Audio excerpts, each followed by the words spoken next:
École Wise Leadership avec l'apôtre Joseph.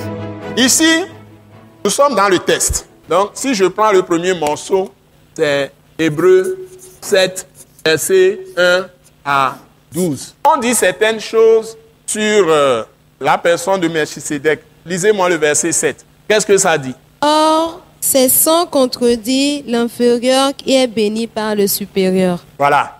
C'est-à-dire que Melchisédek, on vous le présente comme quelqu'un d'abord, au départ, quelqu'un qui est le sacrificateur qui a rencontré Abraham. Il apporta le pain et le vin. Là, nous sommes pleinement dans notre sujet. Il y a un fondement, il y a un trône, il y a une porte, il y a surtout l'autel. Donc, lui, il est le sacrificateur. Parce que je vous avais dit que l'autel comprend 3 choses. La première chose, c'est quoi? L'autel comprend 3 choses. La première chose, c'est quoi? Le sacrificateur.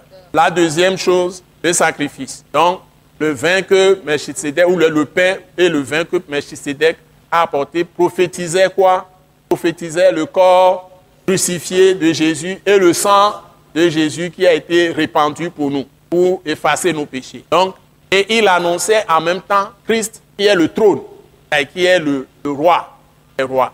Et son nom, on dit, il n'a pas de mère, il n'a pas de père, il n'a pas de généalogie, etc. Il est apparu comme ça, âgé, grand, il est venu, on ne lui connaît pas de naissance. Et on n'y a pas connu de jour de mort non plus. C'est-à-dire que c'est Christ qui est apparu en ce moment, qui est allé à la rencontre d'Abraham, qui avait les promesses. Donc sur toute la terre, Dieu avait promis toute la terre, la possession de toute la terre, de toutes ses richesses, à qui?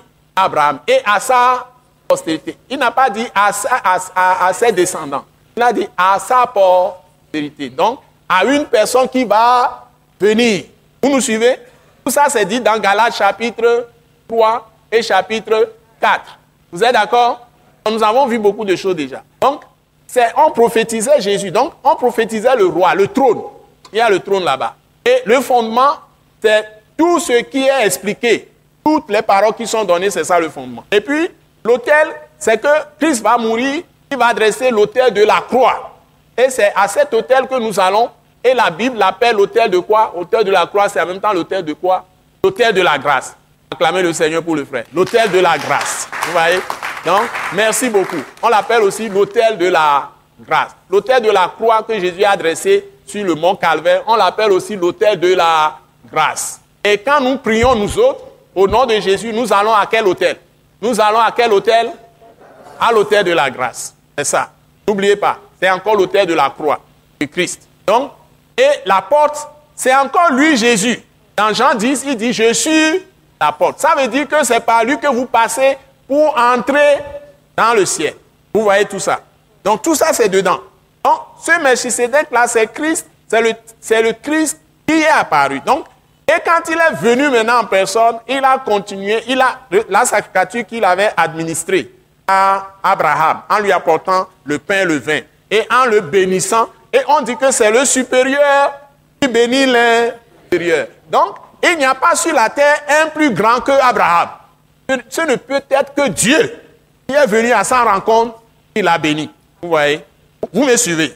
Donc, maintenant, c'est celui-là qui fait le sacerdoce pour nous. Ce n'est plus quelqu'un qui est né d'Abraham. Parce que ceux qui faisaient le sacrifice pour les gens, par qui les gens passaient pour aller à la rencontre de Dieu dans la loi de Moïse, ça a commencé avec qui? Aaron. Mais ça a commencé avec Aaron. Dieu avait choisi qui? Moïse. Il a choisi Aaron. Voilà Aaron. Donc Aaron est le père de Lévi, n'est-ce pas?